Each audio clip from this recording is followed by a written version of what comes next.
Na, oké. Na, akkor üdvözlünk mindenkit az Abszolút Podcastben.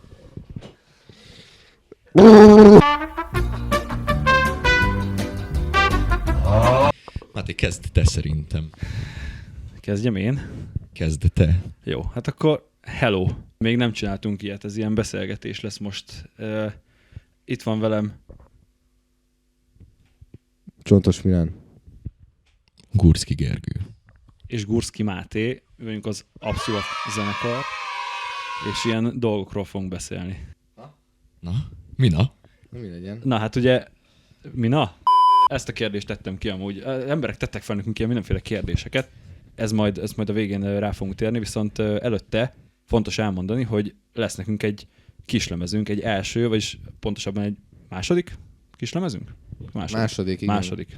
Összességében. Hát igen, második, majd erre is igen, hogy most mi számít lemeznek, mi nem számít lemeznek, mindenféle zenehallgatási szokások, de először is a lemez koncepció, illetve a dalírási idők nálunk érdekes, mert így összefolynak. Tehát, hogy nem tudom, sok zenekar ugye úgy csinálja, hogy van egy koncept, vagy egy konceptlemez. Egyébként tényleg mi a véleményetek a konceptlemezekről? Nem tudom, ismeritek ezt a fogalmat? Ez olyan, mint mondjuk a Catch 33, nem? Ja. Volt egy ilyen koncept. Szerintem izgalmas amúgy. Sőt, szerintem izgalmasabb, mint egy sima lemez.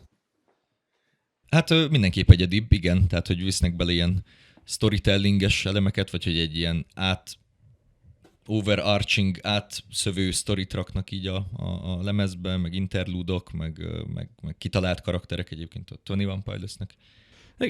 Ilyenek a lemezé, sőt egyébként. Mindenképp írjunk ilyet a jövőben, mert annyi féle lemez van már kint a piacon, és szerintem ez a storytellinges rész, ez izgalmasabb.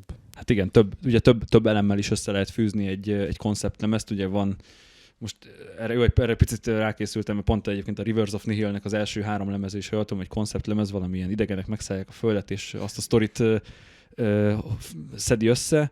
Ugye Tesseractnak az első EP-je, ami később a lemezrésze is volt, a Concealing Fate, az is igazából, nekem talán a konceptlemezekből az a legepikebb, amikor így össze, vagy valami olyan dallam visszatér egy másik dalban, ami egy másikban ott volt, de teljesen más kontextusban. És az nagyon vagy egy szövegrész. Az így goosebumps idegből. Igen, az... Vagy szövegrész, vagy a Contortionistnek, most ez a nördöknek szóló rész, a Contortionistnek a Language lemeze, ahol a dalokban elhangzó szövegek későbbi dalcímeket alkotnak. Vannak elég királycuccok. Magyarországon például amúgy ide lehetne sorolni Krúbit például, tudom, teljesen más tészta, meg más zsáner, de például neki vannak, sőt, hát szerintem majdhogy nem az összes ilyen nagy lemez az hát igen, nem feltétlen metal sajátosság a konceptlemez, mert ahogy mondtad is egyébként a 21 Pilots, az meg egy külön réteget húzott erre az egészen, mert ott nem az van, hogy egy albumon belül, hanem albumon átívelő bizonyos dalok alkotnak videóklipek által egy ilyen összefüggő sztorit, ami igazából egy, nem tudom, MMORPG, vagy egy szerepjátékba is beleillene, vagy ilyen filmszintű cuccok vannak, nagyon, nagyon menő. Azt én is tudom értékelni egyébként. Na de nálunk ugye ez azért nehézkes, mert az eddigi dalok, ugye most járunk a második, vagy most fogunk járni, illetve ti már, amikor ezt a videót megkapjátok, akkor fogunk járni remélhetőleg a második kislemeznél, összefolynak. Tehát, hogy nyilván egy zenekar, amikor elkezd működni, szerintem úgy csinálja a dalokat, hogy ír rengeteg dalt, és abból választ dalokat, amik rákerülnek egy bizonyos lemezre, vagy amik esetleg singleként kijönnek, és hát nálunk is ez pontosan így volt. Tehát, ha belegondolok, ezen a lemezen pont a címadó az sokkal régebben készült, nagyjából 2020-21. Nem, nagyon régen készült még, igen. Hát annak a demóját szerintem 20. Geri, te arról még nem is tudsz, még akkor... Én még akkor sehol nem voltam. Tojási ott volt a seggeden. Még nem is basszusgitároztam. Még tervben se volt. Így van. Bűnös gondolat sem. Hát azt nem 21-ben készült nagyjából, vagy 20-ban, de tök régen küldtem azt a demót, és most arra nyert el a végleges formáját. Tehát igen, ez így, főleg az elején összefolyik, viszont a jövőben mindenképp mi is megfontoljuk ezt a konceptlemezírós történetet. Például a Fájdalomra csak fájdalom lehet a gyógyír című dalnak a videóklipjében egyébként fel lehet fedezni szintén bizonyos vizuális elemeket, visszautalások előző klippekre, lásd például a Hangyás TV, vagy a könyv, az mondjuk annyira vagy, nem... Vagy a Baba. Ja, de vagy a Baba, ez azért igen, is van, mert a klip koncepcióban lévő kreativitásunk az limitált. az kimerül a semmiben, tehát hogy szóval legyen egy fekete szoba, és akkor itt valami majd lesz. Metál. Fekete. Rock.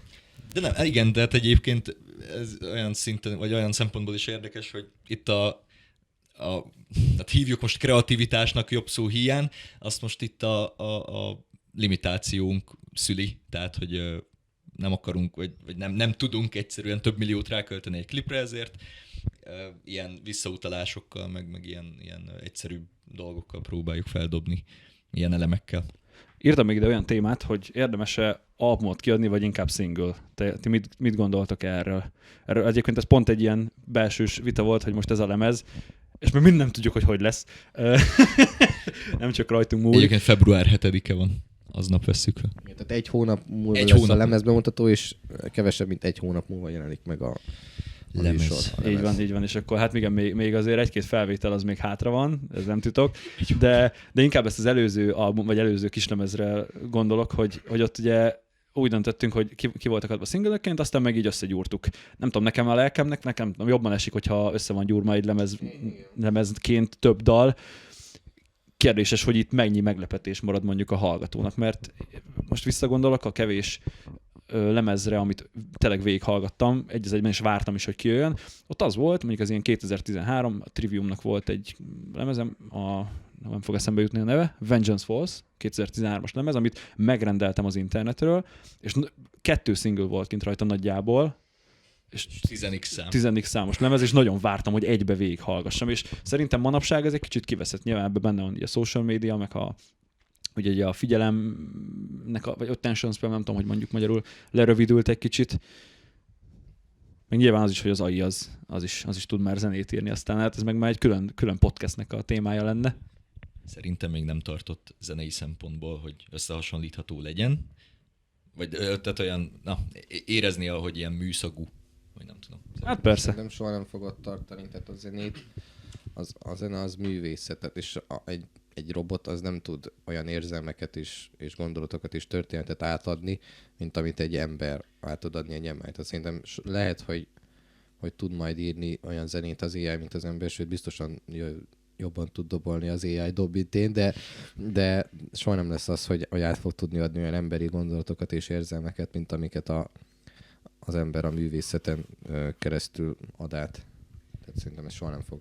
Hát ő maga nem fogja, de tettetni lehet, hogy fogja. Hát igen, jól tudja ezeket emulálni. Igen, erre vigyázni kell, de az, hogy ezt fontos, hogy csak másolja. Tehát ez minden impulzus, meg algoritmus, amit itt összeszed információ, az mind már egy ember által alkotott valami. De anyways, ez tényleg egy másik téma lenne. Mit írtam még ide fel? Fontos-e, hogy ugyanúgy szóljon egy lemezen belül az összes dal? Ugye ez most kicsit hazavárulás lenne, hogyha azt mondanánk, hogy igen, mert ugye az első EP-n más ember kevert bizonyos dalokat, és picit máshogy is szólnak, de egyébként szerintem egész jól sikerült összefésülni a két hangzást. Zavaró-e számotokra? Nem tudom, mert közben nem tudom, jó, hogyha felkapod egy kicsit a fejedet, hogyha ez mennyire másodszor, hogy pont a Mudvayne első, vagy az LD50-nek van egy olyan száma, hogy az első dal olyan rohadt hangos a basszus, és most meg nem mondom, hogy melyik az első dal. Helyes. Fú, baszki. Melyik? Az Internal Primates Forever, szerintem. Igen. És azon így olyan basszus, mint hogy egy ilyen, mint hogy ugráló kötéllel vernék a húrokat, és akkor ilyen iszonyat. De aztán végére vagy visszavettek, nem tudom, hogy most külön keverték, vagy mi volt, meg ugye ott voltak más sztorik is, hogy egy éjszak alatt írtak 3 dalt, de nekem az egy kifejezetten kellemes meglepetés volt, hogy ott azon a lemezen tök máshogy szólnak a dalok, és így ez nagyon király. És nem tudom, nekem a miénknél is zavaró, kellemes meglepetés. Hát egyébként valamennyire szerintem kétélű, tehát hogy amúgy simán lehet az, hogy mész szépen át az albumon, hallgatod a 5., 6., 7. tracket, és akkor, hogy kicsit olyan változatosabban fog hangzani, tehát hogy ez olyan szempontból is jó, viszont abból szerintem egyébként tud elvenni egy kicsit, hogy tehát, hogy ez ugyanaz, hogy ugyanez tudom felhozni negatívunként, hogy de nem úgy szól, vagy nem ugyanúgy szól. Talán nincs objektív igazság, hanem ez ilyen szubjektív ízlésnek a kiteljesedése, vagy hogy ki hogy szereti. Igen. Na, még beszéljünk egy kicsit, miatt rátérünk a lemezre, beszéljünk a dalszövegekről. Nekem azt muszáj megemlítenem, hogy nagyon nehezen írok dalszöveget. Az elején ugye angollal kezdtünk. Csak Máté ír egyébként dalszöveg. Igen, és egyébként ennek is megvan az oka erre. Így tök fura belsős folyamat után jöttem rá, meg amikor írtam ezt a kis skriptet, hogy miért, de ne rohanjunk ennyire előre. Szóval, hogy nekem az nagyon mókás, hogy több dalszöveg is úgy született, hogy Milán csak az instrumentál volt meg, és Milán mondott rá egy szót, hogy ez lesz az üveg. És így, miért üveg? Nem tudom. Igen. De tényleg. Sőt, még sokszor nem is volt meg az instrumental, hanem volt egy címötlet, és akkor... Igen, és szinte a címötlet körül épült. Az átok, és akkor felépült a... és akkor akkor ez lesz az, és akkor meg köré írunk. És jelenleg is vannak olyan demók, amikre szerintem tehát a zenekar életében egész végig úgy fogunk referálni azokra a dalokra, ahogy jelenleg, tehát lásd, nem tudom, az Éntelennek az volt a munkacíme például, hogy Platon, mint hogy Platon Karatev, mivel hogy az inspirálta, vagy annak a zenei világa, meghangzása inspirálta részben azt ja, azt mert amikor kijött a napkötöző, azt én nagyon, nagyon szerettem azt a dalmat, nagyon szerettem, meg élőben is nagyon király volt a Platon Karatev, és akartam én is egy ilyen kicsit visszaülősebb. Persze intenzitásában más, meg mélyre van hangolva, meg metal, meg nem tudom, de talán így lehet inspirálódni jól más zenekaroktól, vagy más zenei világokból, hogy igen, ott áthoztuk egy kicsit ezt az ambient sztorit, ami szerintem nagyon király. De igen, az üvegnek is, meg az addigra már fogjátok tudni, az átoknak is pont így született a szövege, hogy Milán mondta, hogy ez lesz az átok, de miért? Nem tudom. És valahogy működött, és akkor írtam a koncepciót. Vannak olyanok, amik most is így vannak, és még konkrétan csak egy téma van meg a dalból, de mert tudjuk, hogy ennek ez lesz a címe, mert ez jól szól. Igen, de ez nagyon jó témavezetés nekem, mert nem tudom, nehéz így. Hál' Istennek nem történt velem annyi rossz dolog, hogy így nagyon könnyű legyen, mert ugye az alapigazság, hogy happy metalt nem írunk. Tudtok-e happy metalt mondani? De heavy metalt írunk. Szóval nincs boldog metal, vagy nagyon ritka. Nagyon ritka, és nekem nem... Bill Murray. Hát ja, nem jön zsigerből. Valahogy, nem tudom, jobb az ilyen negatív dolgokról írni, vagy valahogy ilyen kifejezőbb tud lenni. Nem tudom, szerintem ez a zsánernek egyébként ilyen valamennyire velejárója. Igen, ja, de amúgy, ahogy mondtátok is, amúgy igen, érdekes, hogy én írok dalszöveget, viszont ez nem azt jelenti, hogy ti nem tudnátok, de ugye megvan a hátránya annak, hogy 3 vagy 4 vagyunk, hogy az énekes gitározik, hogy ott muszáj ergonómiailag és logisztikailag úgy írni a szöveget, hogy a témák mellett el lehessen énekelni. Sokszor nem 8-dalós témák vannak, ugye nem annyira egyszerű témák vannak, és emiatt tudnom kell, hogy hova mennyi szótagot rakhatok egy soron belül, hogy az mondjuk a kitartott ének alatt történhessen a gitártéma, vagy egy pont fordítva, hogy egy több szótag történhessen egy kitartott gitárhang alatt. Szóval ez elég durva szemfényvesztés, ami történik, de egyszerre csak egy agyféltekét tudok használni, bocsi. Na, és akkor térjünk rá a második EP-nkre, ami ugye a Fájdalomra csak fájdalom lehet, a Gyógyír címet kapta, és itt arra gondoltunk, hogy csinálunk egy ilyen kis cincát szöveg elemzést, hogy mégis miről szólnak ezek a dalok. Talán a zenei részében annyira nem mennék bele, mert az tényleg atom nerdy stuff, tehát hogy melyik 7-8, meg melyik 11, az annyira nem. Biztos egyébként van, aki értékelni. Figyelj, az a 4 ember, aki nézi, az nagyon szeretni fogja, de azt most nem. Én most nem megjelenés, hanem a EP sorrendbe raktam a dalokat. Ugye van az első dalunk a Víztükrén. Ez a dal, hát ezt Milán tudhatja, hogy mennyire régre nyúlik vissza, és nem is ez a címe volt. Kurva régre. Nem is tudom, amikor. De ezt még akkor küldted el nekem, hogy ez egy létező dal, amikor még benne se voltam a zenekarban. Vagy talán épp, hogy bekerültem, és akkor utána. Igen, emlékszem, a Sárdagály volt az első, ami és mindig gyenge volt. Mindig azt hittük, hogy jó, de aztán meg amúgy kiderült, hogy gyenge volt. Igen, valahogy az volt, hogy itt volt a Víztükrén, ami akkor még Viza nevet viselt, szóval a Viza címet viselte még akkor, és valahogy azt vettük észre, hogy mindig itt volt, tök jó, és amikor készült egy dal, a többi dalnak a változtatásai, azok mindig így felé mentek, és azt vettük észre, amikor játsszuk, próbán is, meg koncerten is, hogy így nem oda való, és érdekes, hogy rengeteg téma volt benne, meg szerintem ezt még 2018-ban írtam. Riffhegyek. Igen, a riffhegyek az nem mindig jó sajnos, mert sokszor ilyen inkoherens valamiket tudnak szülni, ami nem fog jól szólni, meg nem lesz emlékezetes. És azt kellett, hogy így lepucoltuk az egészet, és így 5 riffre leredukáltuk a benne lévő dolgokat. Témaügyileg pedig Érdekes, hogy a szöveg az nem változott. Én kiskoromban nagyon szerettem az akvarisztikát, és nagyon szerettem a halakat, és talán ez a dolog úszott át, így a felnőtt életembe is. Úszott át. Igen, és nagyon szeretem az ilyen édesvízi nagy halakat. Ez nagyon furcsán hangzik ez a mondat.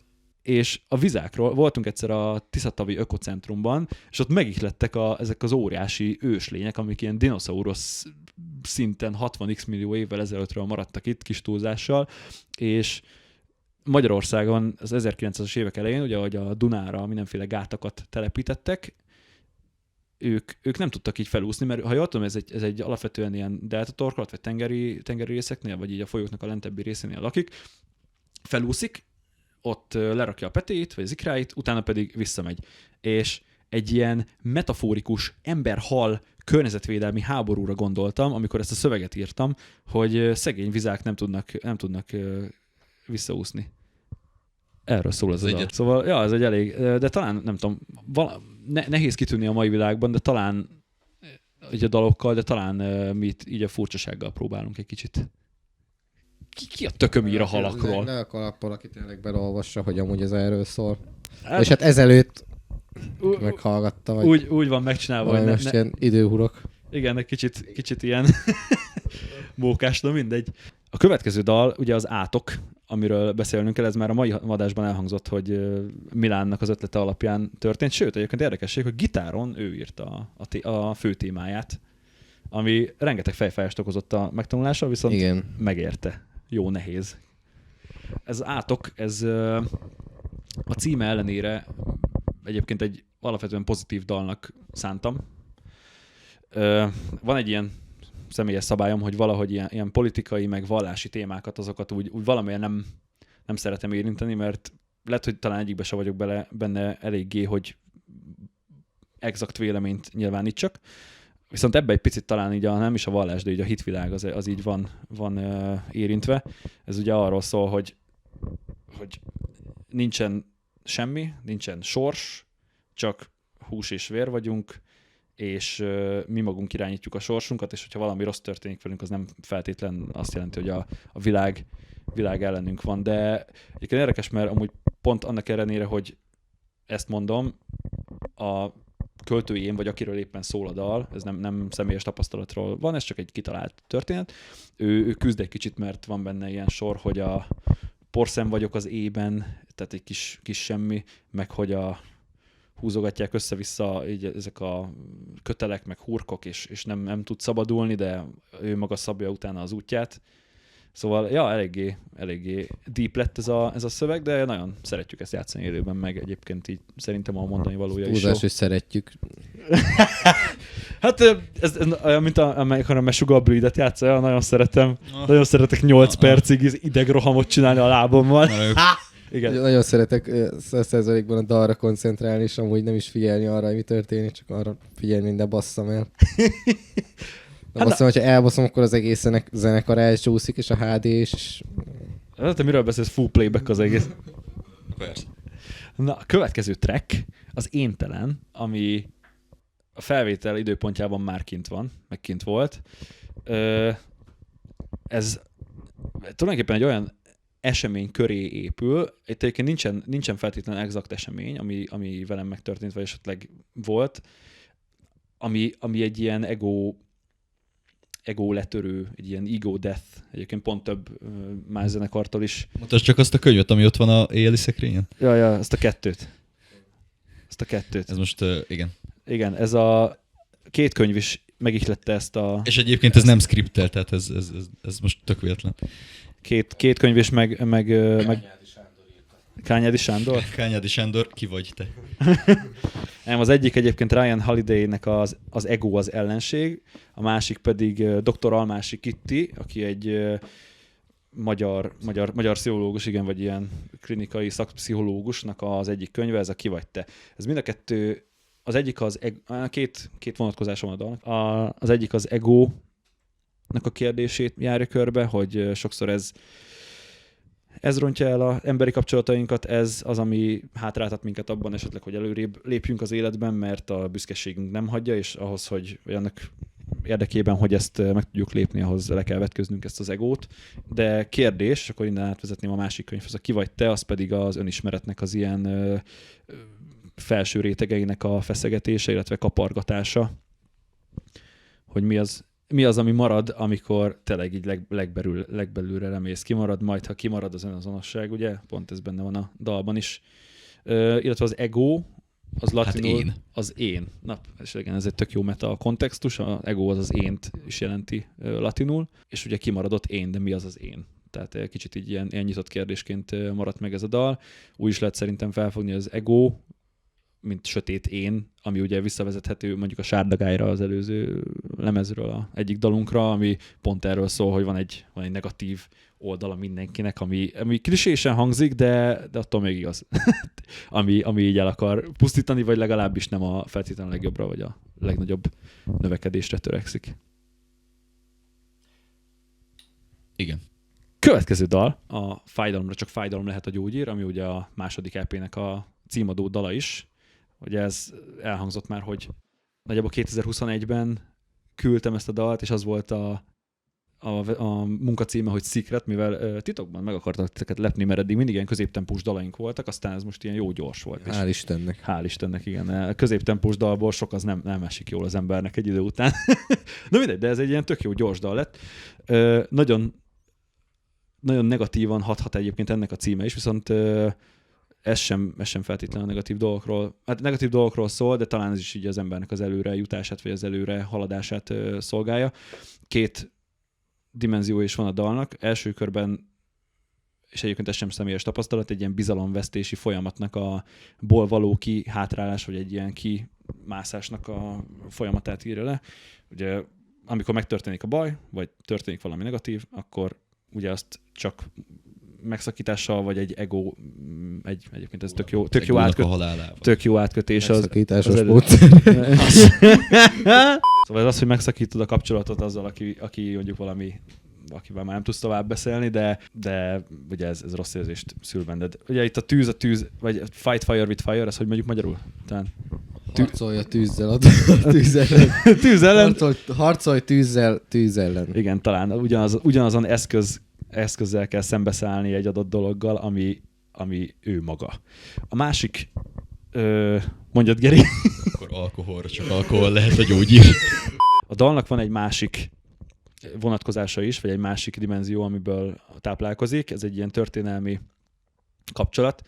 Ugye az arzén bekiabálással kezdődik a dal, ami egyébként nem véletlen, illetve rengeteg paraszti, vagy ilyen falusi, vidéki szót is használ, mint a kénköves ménkő, meg most nem fogom tudni visszaidézni az összeset, de van benne jó pár ilyen. Ez nem véletlen, mivel olvastam egy tök érdekes cikket az úgynevezett tiszazugi méregkeverőkről, vagy az ilyen méregkeverő angyal csináló asszonyokról. Ez ilyen, felírtam ide, Wikipédia cikket majd belinkeljük. 1911 és 1929 környékén Tiszán túli falvakban volt egy ilyen asszonycsapat, akik bizonyos információk szerint 50, de van olyan adat is, ami azt mondja, hogy 300 férfi gyilkosságot hajtottak végre. Ezt nem tudom, miért írtam bele, csak szerintem nagyon érdekes, hogy volt egy ilyen Magyarországon kvázi egy akár filmként is feldolgozható krimi történet, teljesen, nem tudom, több mint 100 éve. Szerintem baromi érdekes, és nagyon illik is egyébként a dalnak a koncepciójához, illetve az intenzitásához. Hát úgy hívták ezeket, hogy arzénes asszonyok.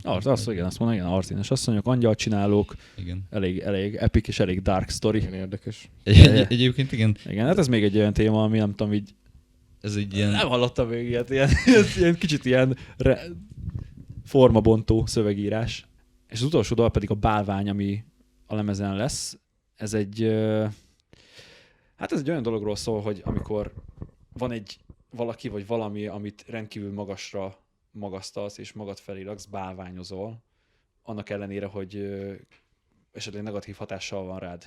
Talán ezt a témakört írja körbe. Igen, de attól függetlenül, hogy ez egy negatív dolog, ez nem, ettől nem lesz az a valami vagy valaki objektíven rossz, csak az adott szituáción belül nem működik.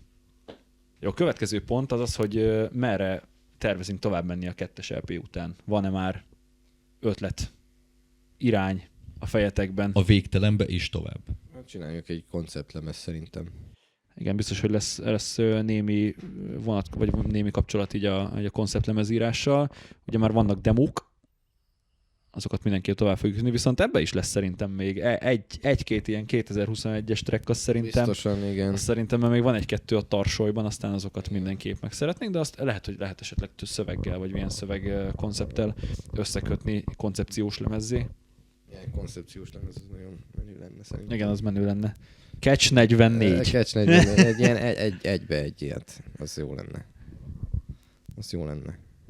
Szerintem itt is mindenképp meg lesz az, hogy mivel már említettük, hogy Milánnak rengeteg olyan címe van, ami konkrétan még nem köthető témához, viszont már ad egy olyan... Na, jól szól. Igen. Vagy lehet, hogy írtál már témákat, írtál már hozzá témákat. Vannak címek is, meg témák is, igen, és azok mindenképpen. Vannak. Amúgy érdekes, hogy neked ilyen instrumentál zene elnevezőnek kéne menned, mert az is érdekes például, hogy egy dalt azt sokszor, ugye instrumentálként nincs szöveg, amire tudsz utalni, tehát lehet, hogy valamilyen zenei elemet vesznek alapul ahhoz, vagy esetleg egy érzést, amit kivált a másikból, ami alapján elnevezik, vagy ami alapján címet adnak egy instrumentál dalnak. Mondj egyet. Hát egyébként az Animals as Leadersnek van a Cascade című dala, ami... Mit jelent a Cascade?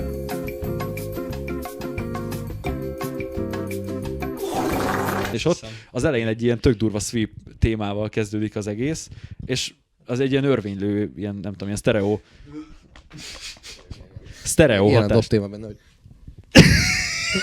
Szóval ja, Animals as Leaders Cascade, az kinda olyan egyébként, ami ilyen instrumentális elemből építkezik, és abból veszi a dalnak a címét. Ezt múltkor, nem is tudom, kivel beszéltem, hogy van a zene zenészeknek, van a zene a közönségnek, meg van a zene magadnak. Szóval mi hova sorolhatnánk szerintetek magunkat?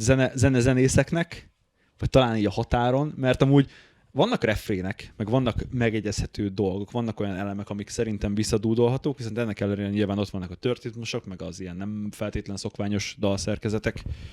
Szerintem semmiképpen sem zene a közönségnek, sajnos. Tehát, szerintem sajnos, de semmiképpen se, mert nem tudom. De talán... Ugye nagy részt, aki jár a koncertjeinkre, azok a haverjaink, vagy a szüleink, vagy a barátnőink. Sad story. Vagy hasonló. Úgyhogy szerintem semmiképpen se, de hát, hogyha valaki beesik oda például, és akkor itt tudom én nem zenész, vagy nem hallgat ilyen komplexebb muzsikát, most ezt nem sznobságból, hogy az több, aki ilyen zenét hallgat, mert tök mindegy, hogy milyen zenét hallgat az ember, most zene az zene. De hát szerintem zenészeknek, meg így zene magunknak, ennek a kettőnek egy fia, egy gyereke valahol, de nem a közönségnek, mert nem. Tehát sajnos nem. Ezen lehet majd javítani a jövőben, hogy valamit a közönség is fogjon meg.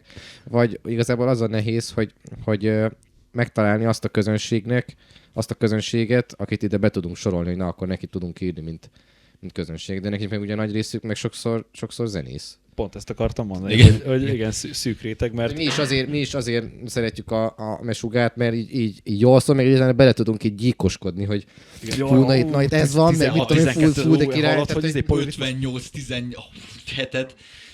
Igen, ebben van valami, de talán akkor szerencsés az ember, hogyha talán mindenki jobb esetben van annyira önazonos, hogy magának csináljon zenét első körben, vagy elsősorban, mert szerintem, nem tudom, én ami dalt írok, vagy dalt írunk, az tetszik, meg az magunknak történik annak az írása, viszont akkor szerencsés az ember, hogyha ez a két metszet találkozik. Tehát a zene a közönségnek, az a saját magad által kedvelt zene is. De király is lenne. Igen. Bár csak a popzenét szeretném. Nem, hát... Ja, de... Ennek közönségünk. Szerintem, hogyha nem magadnak írod a zenét, akkor az alapból nem lesz autentikus, tehát az úgy nem jönnek át azok a dolgok, amiket szerintem te át akarnál, tehát hogy nem is tudom egyébként, hogy lehet, mert szerintem biztos vannak olyan, tehát a nagy pop artistok azok már kiírták magukból mindent, akinek ilyen 10x albuma van. Ez most tényleg csak a ilyen nagyobb artistokra, meg popzenészekre, meg nem tudom kikre értendő, hogy szerintem ott már valamennyire kimerültek így a szövegek téma szempontjából. Ja, és az meg már lehet, hogy így az már tényleg így a közönségnek szólna. Persze, de hát jó, most olyan zenekarokról, meg előadókról beszélünk, akiknek van nagy közönségbázis. Hát akkor ha már olyan közönségbázissal rendelkezel, hogy emberek ezrei, meg az ilyen óriási pop előadóknak vannak, tehát milliós megtekintéseik, meg eléréseik, tehát nekük már az, mivel az olyan munka, mint nekünk a munka. Tehát, hogy az nekik ők, amikor bemennek dolgozni, akkor ők a színpadon vannak, vagy dalt írnak, vagy ilyen folyamatok. Tehát akkor nekik konkrétan már azt a nagy közönséget a munkájuk kiszolgálni olyan szinten, hogy ha tudja, hogy ezt szereti a közönségem, akkor már megadom nekik ezt, és akkor próbálok valami olyan arányú középutat találni, amit én is élvezek, meg ők is. Hát ha mondjuk elmegy valaki egy Slipknot koncertre, akkor nyilván hallani akarja a Duality-t, meg hallani akarja a Psychosocial-t, és akkor, ha meg ezt nem játszanák el, akkor nyilván kicsit úgy lennének, hogy eljátszották volna a Duality-t, és akkor azt vártam. De a Slipknot meg már nyilván kurvára unja a Duality-t, meg a Psychosocial-t, és akkor sokan meg nem merik bevállalni ezt a megújulást, mert tudják, hogy közönséggel vesztésre járna. És egy ide jó példa a Magyarországon a Hooligans.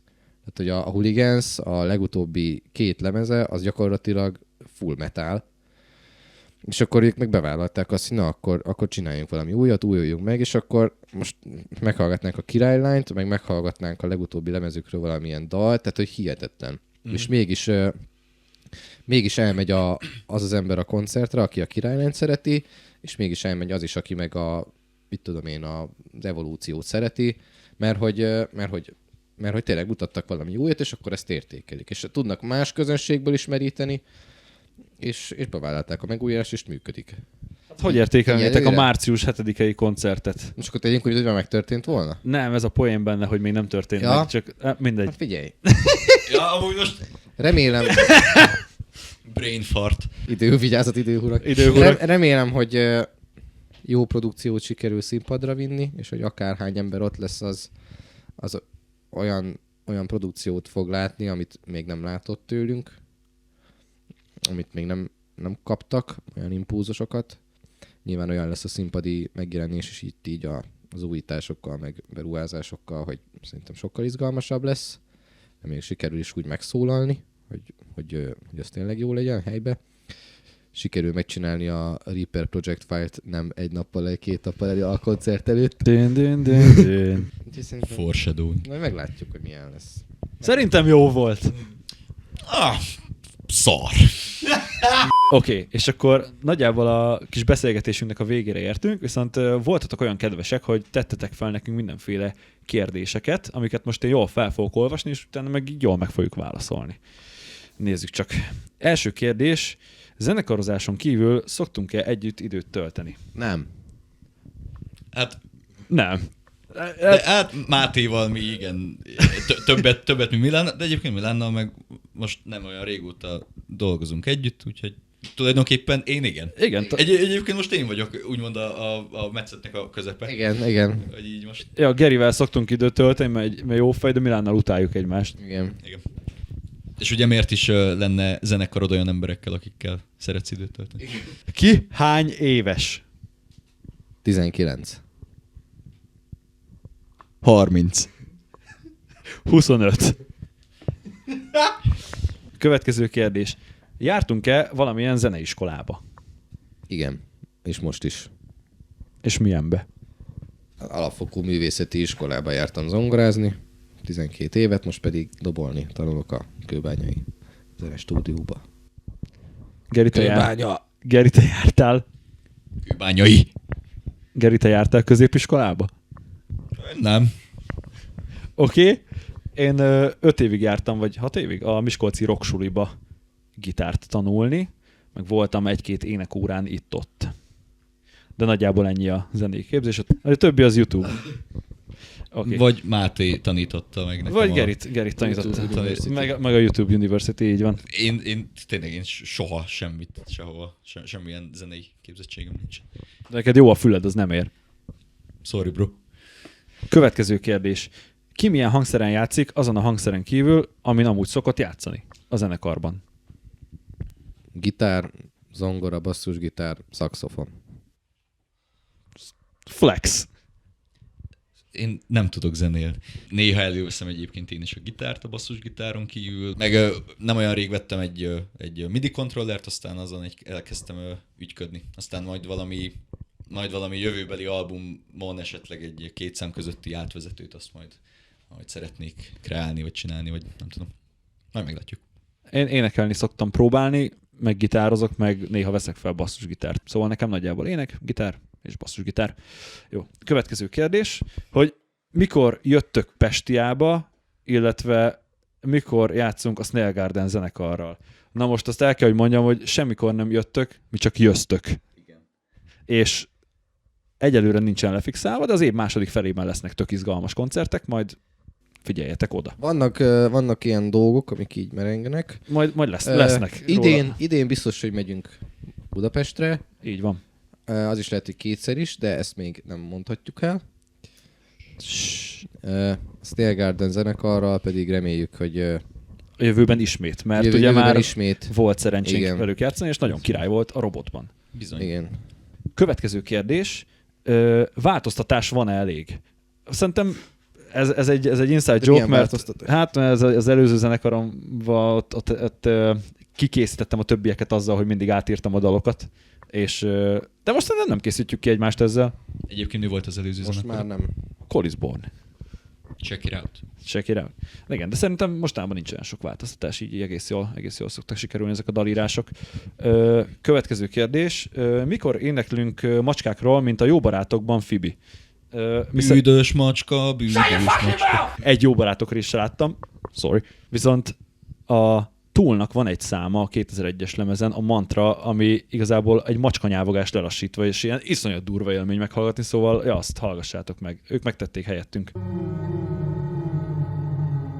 Mikor jön a következő popzene? Így gyanítom, arra megy az utalás, hogy az Állandó változó az egy egészen populárisra sikerült dal volt. Szerintem nem most. Nem tervezünk popzenét írni, de hogyha ne talántán egy refrénbe akad, azt kérlek, hallgassátok meg sokszor. Következő kérdés. Mi a dalszerzési folyamat, illetve hogy készülnek a dalok? Megírok MIDI dobba valamit, megrajzolok valamit leginkább MIDI dobba, és akkor arra gitározok valami menő témát, és aztán azt megpróbálom megmutatni Máténak, hogy is van, ő ezt megfejti, és ír köré egy dalt. Igen, ez már többször is történt így. Milán hozott egy alaptémát, én pedig tovább folytattam. Ő inkább így a ritmikai részért felelős, én pedig az érzelmi töltetért, talán így a dalamokkal, meg a lead témákkal, de az egyébként egész jól működő koncepció. Következő kérdés, honnan a név? Szerintem ezt mémnek szánta, aki írta. Köszi. Honnan a név? Tudod ki vagy. Most mindig megegyeztünk, hogy mindig más mondunk, nem? A névre? Nem szeretem a vodkát, és ugye fontos, hogy olyanok a zenéi, akit nem szeretsz, és ezért. Igen. Innen, igen. Amúgy nem innen. Egyébként egy haverunk elírta az abszolút szót erre, ami a nevünk, és most tökre elfelejtettem, mit akartam mondani. Hagyjuk ezt a témát. Legjóképűbb tagnak mennyire volt nehéz felvállalni a másságát rockerként? Szerintem ez mindenképp nekem szó. Na de ki... A kérdező alapján tudom, hogy feltehetőleg nekem jött a kérdés, és mi volt a kérdés, Máté, felolvasni még egyszer? Miért volt nehéz felvállalnod, hogy basszusgitáros vagy a lelked mélyén? Hogy más vagy? Nem volt nehéz, mert nagyon szupportív. És ezt mióta tudod? Hát ez a 12. születésnapom óta, amikor megkaptam a Kort Jazz Bass-emet. Az durva önismeret. Ja. Igen, 12 éves, az korán van. Igen, már 14 éve így élek. Igen. Basszusgitárosként. Igen. Hell yeah. Jó. Köszi. Örülök, hogy ebben támogathattunk, Gergő. Nagyon kedvesek vagytok, köszönöm. Jó, és akkor az utolsó kérdés. Lesz-e a közeljövőben Danica House feldolgozás? Amennyiben nem, akkor milyen populáris zeneszámot dolgoznátok fel legszívesebben? Amúgy vannak ilyenek nekem ötleteim. Ez valami Sabrina Carpenter feldolgozás lehet, nem vagy amúgy Ariana Grande-től valamilyen számot feldolgozni, például az Into You-t, mert ezeket annyira jól megírt dalok, hogy egyszerűen leesik az áll az embernek, de valószínűleg ezt soha nem fogjuk megcsinálni, mert soha nem fogunk oda jutni, de ezek szerintem valamit választani kéne, akkor vagy Sabrina Carpenter dalt, vagy Ariana Grande dalt. Én valamiért borzasztó agyvihart kapok attól, hogyha valaki metálosan próbál feldolgozni egy popzenét, de soha nem mond, hogy soha. Igen, szerintem is linkszagó, de hogyha választani kéne, akkor ezt, na. Máté, te mit dolgoznál fel? Én a két pop, amit elbírok viselni, az a The Weeknd és a Lana Del Rey-nek a zenéi. Amúgy a Weekndnek vannak 6 perces számai, szóval amúgy abból menő lenne, de nem látom magunkat, hogy most így leülünk, és akkor feldolgozunk egy Weeknd számot, de kérdezőnek mondom, hogy ez lenne. Ugye, amikor már teljesen lesz kétségbe esettek leszik, hogy semmi nem jön össze, Nem jön több riff. Semmi ötlet nincsen akkor. És mi az? Geri, szerinted? Hogy milyen számot? Milyen pop számot? Ja, de pop számnak kell lennie? Danica House. Hát de az mulatós. Populáris. Jó, milyen pop számot dolgoznánk fel? Nem tudom, a Piece of Your Heart című dal jut most eszembe egyébként. Az olyan, nem tudom, valahogy az egyébként valahogy úgy viccesen megcsikizi az agyamat, és akkor nem tudom, az valamiért tetszik. És az talán belefér a populárisnak a definíciójába. Reméljük, hogy mi is viccesen megcsikéztük az agyatokat. Köszönjük szépen, hogy megnéztétek ezt az adást, vagy mit. Mi voltunk az Abszolút zenekar, Csontos Milán Gurszki Máté és Vég Béla.